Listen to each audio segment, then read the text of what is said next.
All right, guys, we're back in here working on Stepdad today. In the last episode, we got it running after we got the 5.3 prepped and put in.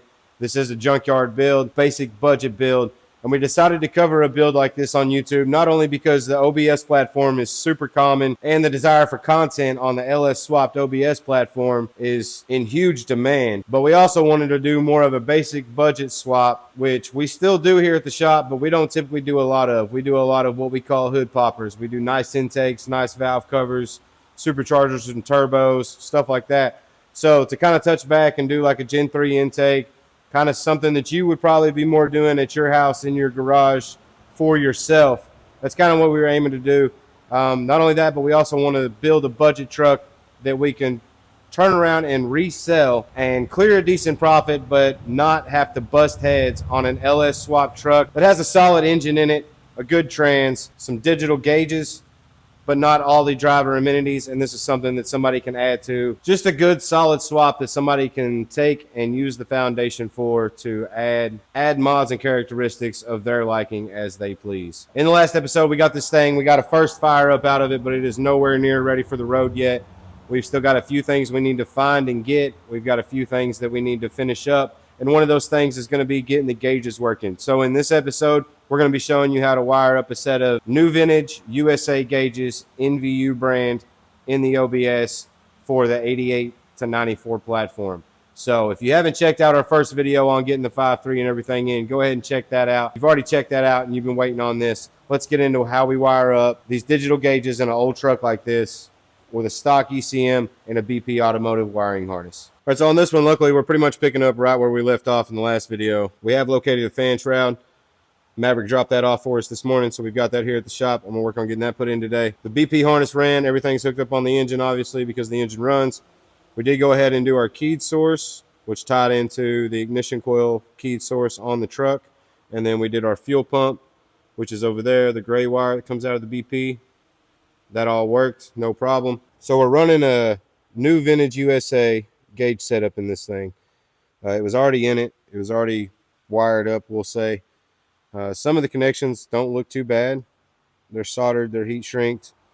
But they did have all the wires that were not being used, kind of just chilling back here, free like this. And then there's a few things that weren't wired up. And then what was wired up was just ran with this every wire pink.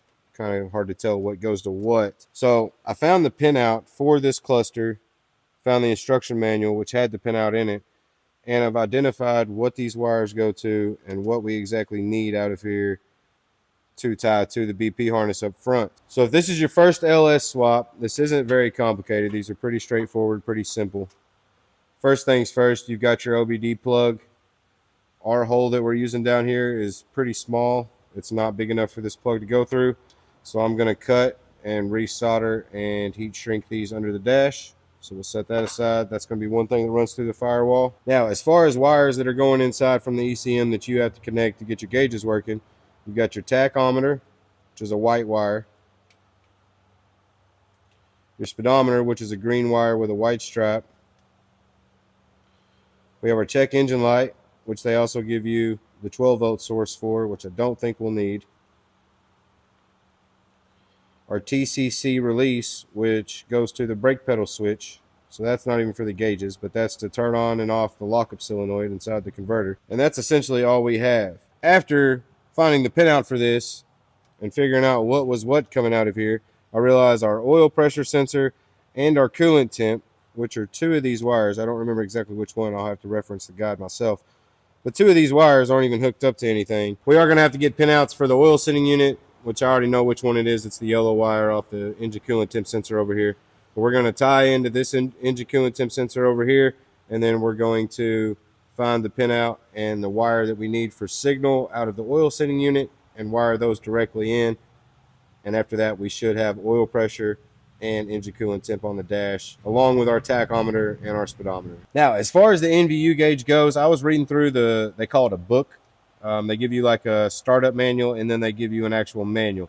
Now, being that this was already installed in the truck, we did not have those manuals. I had to reference them online. I will put the links to those down in the description. Thumbing through that manual, kind of looking at things, these gauges are super universal. They'll work with just about any engine platform you can think of, and they have very, very detailed instructions on how to set these up with whatever setup and engine application you have. These gauges have little switches on the back. You can see in there. You'll have to go through the manual and calibrate them to set them up for your LS and your OBS. But it's really not that complicated. It's pretty straightforward. And as long as you're referencing that book, you're in good hands. The rest is just getting the wiring right. But now that I've explained all this, we're going to cut this OBD2 connector off, give us plenty enough to strip and tie back here. And then we're going to feed all this through the firewall and start getting this thing hooked up. All right, so I got my one bundle pulled up through here. I've got the other wires stretched out right here, which I'll swap this OBD plug. I don't know if you can see it. We've got an OBD plug right here kind of tucked up under the dash. We're gonna take that down, put that other one up and rewire this in. But now we're ready to connect all this to the dash, and then we will have two wires that we'll need to fix the color of and run them out in the engine bay to the sensors. But we'll go ahead and get this taken care of first. Got my connector pinouts for both of the connectors that go to the back of the cluster off the website. So that's what I'm referencing.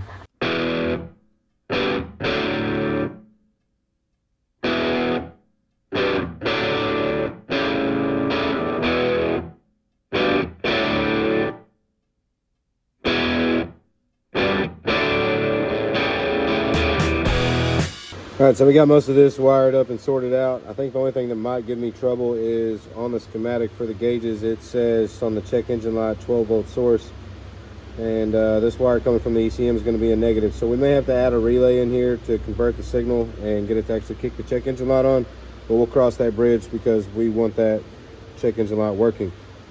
So from here, we've only got two more wires that we really have to worry about, and that's this one, which is going to a temp sensor, the engine coolant temp sensor over on the passenger head. And then this one right here will go to the oil pressure sensor right there behind the intake. So I'm going to change the color of these. This one's yellow with a green stripe. This one's solid yellow. We're going to find the pinouts for that and change that up. And then this is an auxiliary input that we can program a light to come on for, say, the battery going dead or low fuel, something like that. A lot of this stuff was already wired up, like the fuel level, the turn signals, the high beam, and the connections look good, so we're going to leave those. But all the stuff that looks janky that was for the engine itself, we are taking care of that.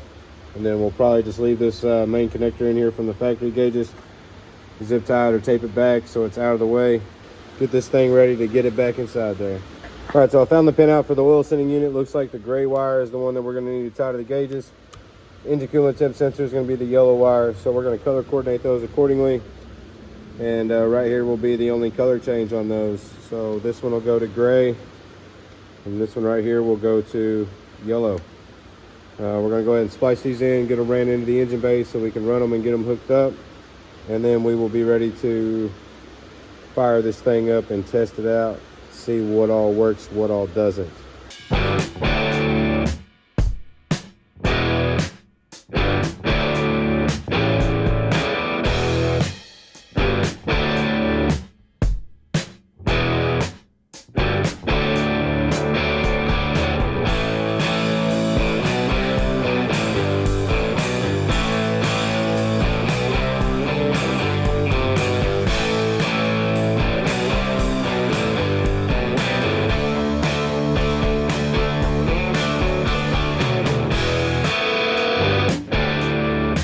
All right, so I've got my oil pressure, my engine coolant temp sensor wires right here.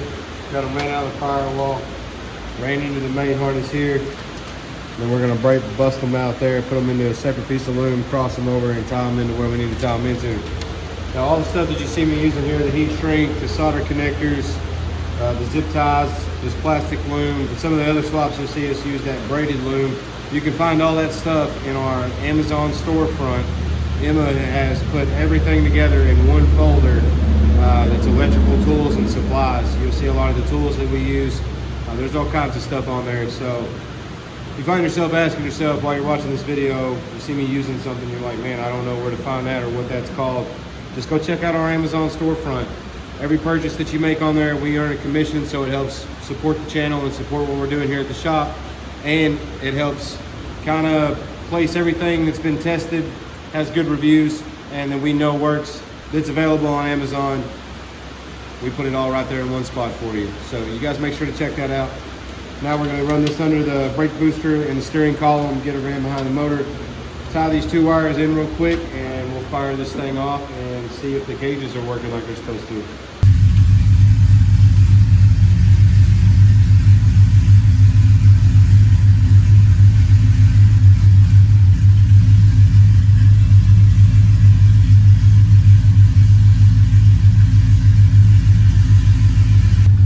Now we've got to let this thing warm up a little bit, see if the temp gauge works, figure out why the oil pressure gauge isn't working, and we won't be able to test the speedometer until we put it on the road. And as far as the fuel gauge goes, I'm going to make sure that they've got it set up on the back the way that they need within the owner's manual, but it may have something else going on there, or it may just not have any fuel in it. Really don't know.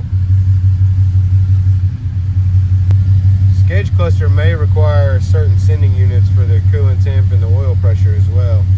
Maybe why they're not working. Looks like the engine coolant temp just broke 100 degrees. Oh, why are we not moving? Alright, so we're at 120 degrees, 122 degrees. This thing is not working, so we got to figure that out. That's our next step. Alright, so our oil sending unit isn't working. May not be compatible with the gauges. Same thing with the engine coolant temp sensor. But we may have to order those two sensors and swap those out to make the gauges work with it. I know that's how Automotive is. They won't work with stock sending units. We're gonna go check the owner's manual on that, verify that, and then we'll have to address that. We got the tachometer working. I think that's really all we got working. We might go get 5 gallons of fuel in a jug and put it in here to see if we can't get the gas gauge working. And then we've got to locate a throttle cable bracket and a couple other things before we can really move forward too much further on this thing. We're about at a point we can idle it out of here after we get this fan shroud and get a couple other things done. But it got up to about 120 degrees and then we shut it off. I'm gonna go ahead and button up a couple more things and then we'll run it through a heat cycle and see how it does. We'll just have to watch the vitals on the laptop, and as long as the engine's not making any noise, we're not really gonna worry about oil pressure right at this moment. All right, so we got the fan shroud in. We got some mounts made for the radiator and the fan shroud. She's good and secure now. She ain't going nowhere. Now we worry about getting the cold air intake back on there, getting the filter put on that, making sure it's good and secure. And then we got a few little things, but nothing too wild. I've got to go get some self-tappers and a couple other things from the store, which this rain would let up, man, that's for sure.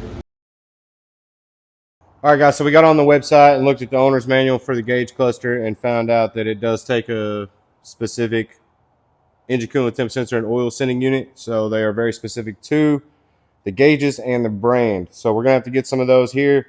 So right now we don't have engine coolant temp on the dash or oil pressure. Motor sounds smooth as can be, so I'm not too worried about the oil pressure. If it was noisy, top end was noisy, it was rattling, anything like that, then obviously we would be concerned.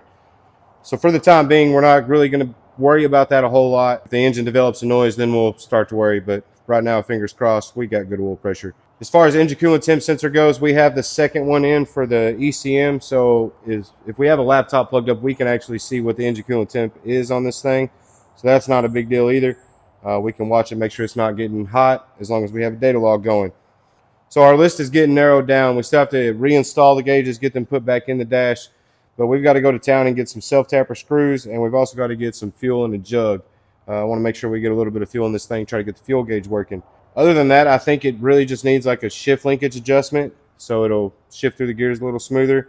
And the brakes do feel a little questionable. So luckily we've got 2.5 acres to try to pump them and get this thing to stop around here, just creep around the building, around the parking lot. But we'll be able to test this thing and hopefully see what exactly we're working with. We got the fan shroud in yesterday, got the radiator mounted, got all the gauges wired up, showed you guys how we do that. We still have to wire up the TCC under the dash and mount the OBD2 port, but the OBD2 port is wired up. And then we're down to pretty much just after a test drive, we'll loom out the rest of the engine harness, find us a nice engine cover to go on top here. Good old Gen 3 stock engine cover. Start getting this thing cleaned up and ready for some vinyl wrap. That'll probably be part 3 of this series. Last episode we saw it run. This episode we want to see it move under its own power. Next episode we'll worry about the aesthetics and the looks of this thing. If you are interested in buying this truck, go ahead and drop us a comment or shoot us an email and let us know. We can talk about it and see if it might be something you want to pursue. We're not going to be asking a boatload for it, but we are going to be asking enough to be compensated for what we've got in it, plus a little bit of our time. As of right now, the engine does have a 6-month warranty on it. We will make sure that warranty gets transferred over to whoever buys the truck as long as we sell it within the 6 months. And until then, we will be trying to get some miles on it and making sure that it's a reliable rig and that we would trust to jump in it and drive it before we send it out into the wild. So let's get this thing buttoned up and see if we can't get a first test drive out of it. All right, so we're gonna attempt to back this thing out of the shop here in a second. Hope it has brakes. We got the shift linkage a little smoother, so we got that going for us, but now it's all about if it has brakes or not.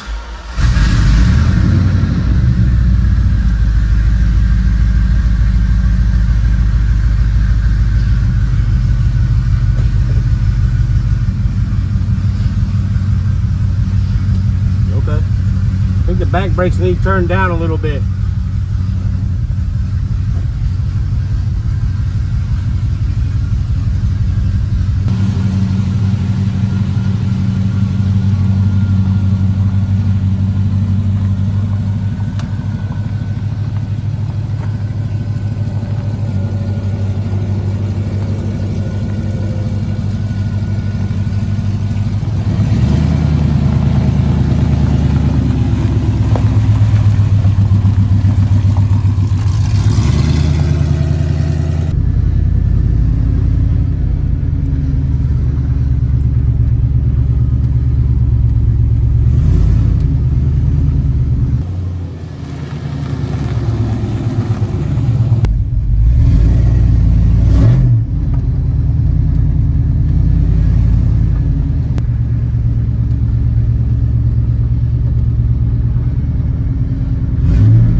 Mouth.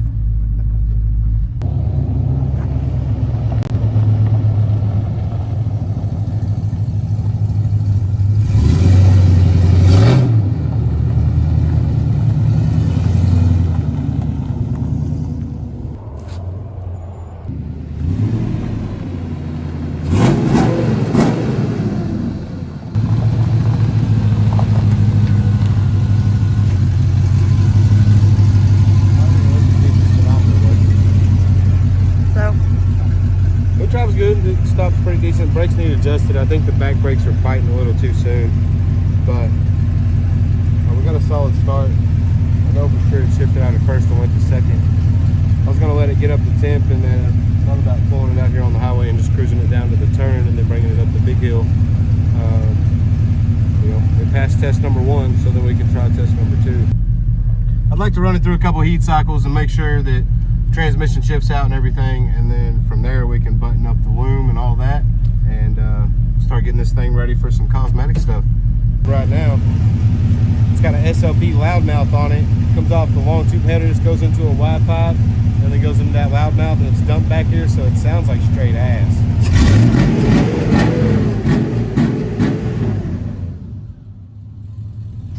But it's running. So we do need a couple things like a driver's side door handle, driver's side window regulator, a couple mirrors. Use a headliner, but I don't think.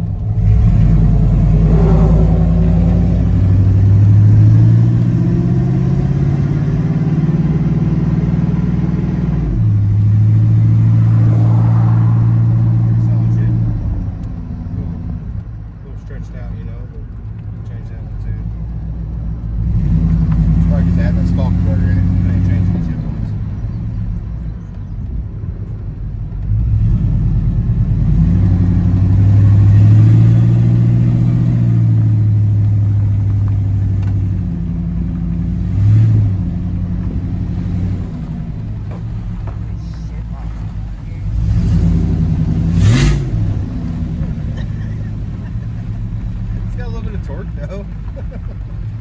I guess. 190 degrees. Maggie's just chilling, waiting on us. All right, guys, that's going to sum it up for this video. We got this thing moving under its own power. In the next episode, we will button up the rest of the wiring underneath, get a hood on this thing, driver window regulator, and probably start body working and getting ready to wrap this thing. I think we're going to start shopping around for some headlights, taillights, and a grill now that we know the brakes are good and the transmission seems to shift out. We do need to play with the tune a little bit, but that's something we can do once we get it a little more closer to really driving it. We still got to tag an inch of this thing. So we are going to do that so we can get some miles on it. And we're probably going to, I don't want to say daily drive, but we're going to use this thing as a shop truck. We're going to drive it and test it, make sure that it's good. So if you're interested in this truck, interested in buying this truck, possibly how it sits once we get the swap finished before we wrap it, send us an email, let us know, and we will move on to the next one. It really all just depends on what you want and what you want to do. So let us know in the comments or send us an email, 727motorsportsar@gmail.com. And until next time, y'all don't forget, you can find a lot of the stuff we used in this swap over in our Amazon storefront. And every purchase that you make through our storefront supports our channel and helps us keep doing what we're doing and bringing y'all content. So thanks again, y'all. We'll see y'all next time.